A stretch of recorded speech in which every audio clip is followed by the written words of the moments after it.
Potato দিয়ে তৈরি করা যে কোনো স্ন্যাক্স আমরা সকলেই খুব বেশি পছন্দ করে থাকি, বিশেষ করে ছোটরা। আসসালামু আলাইকুম সুপ্রিয় দর্শক, কুকিং স্টুডিওতে আপনাদের জানাই ওয়েলকাম। আজকে শেয়ার করব খুবই জনপ্রিয় একটি স্ন্যাক্সের রেসিপি, যেটার নাম হলো বাটার গার্লিক পটেটো। খুব ঝটপট তৈরি করা যায় এই রেসিপিটি। এখানে চুলায় পর্যাপ্ত পরিমাণে পানি গরম করে নিয়েছি। এখন অ্যাড করে দিচ্ছি 500 গ্রাম ছোট ছোট আলু। আমি আলুগুলোর খোসা ছাড়িয়ে ভালো করে ধুয়ে নিয়েছি। আপনারা যদি বড় আলু দিয়ে করেন সেক্ষেত্রে একটি আলুর 2 বা 4 টুকরো করে নেবেন। অ্যাড করে দিচ্ছি স্বাদমতো লবণ। ভিউয়ার্স, যারা আমার চ্যানেলে নতুন তারা প্লিজ সাবস্ক্রাইব করে পাশে থাকা নোটিফিকেশন আইকন প্রেস করুন। এখন মিডিয়াম ফ্লেমে 50% সিদ্ধ করে নিব। দেখুন 50% সিদ্ধ হয়ে গেছে। এখন আলুগুলো নামিয়ে পানি ঝরিয়ে নিব।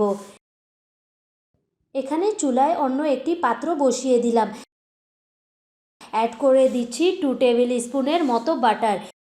এটি সল্টেড বাটার গলিয়ে নিব। যেহেতু বাটার গার্লিক তাই অ্যাড করে দিচ্ছি 1 টেবিল স্পুন ভরে রসুন কুচি। এখন রসুনটাকে মিনিট খানেক ভেজে নিব। খুব বেশি ভাজার দরকার নেই, যেহেতু আলুর সাথে আবারও ফ্রাই করে নিব। ভাজা হয়ে গেছে। এ পর্যায়ে অ্যাড করে দিচ্ছি বয়েল করা আলু। আর আলুতে যেন কোনো প্রকার পানি না থাকে সেদিকে লক্ষ্য রাখবেন। এখন অ্যাড করে দিচ্ছি 1 টিস্পুন চিলি ফ্লেক্স। অ্যাড করছি স্বাদমতো লবণ। লবণটা একটু বুঝে অ্যাড করবেন, কারণ আলু সিদ্ধ করার সময় লবণ দিয়েছিলাম আর বাটারেও লবণ আছে, সেটা বুঝে লবণ অ্যাড করবেন। 4-5 মিনিট মিডিয়াম ফ্লেমে ফ্রাই করে নিব।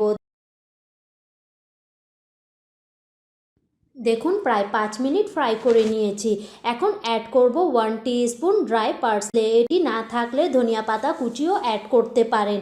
এখন আবারও মিনিট 3 ফ্রাই করে নিব। ভিউয়ার্স, আমার রেসিপিগুলো যদি আপনাদের কাছে ভালো লেগে থাকে তাহলে ফ্রেন্ডস অ্যান্ড ফ্যামিলির সাথে শেয়ার করবেন। ভাজা হয়ে গেছে, এখন ডিশ আউট করে নিব। তৈরি হয়ে গেল ভীষণ মজার বাটার গার্লিক পটেটো।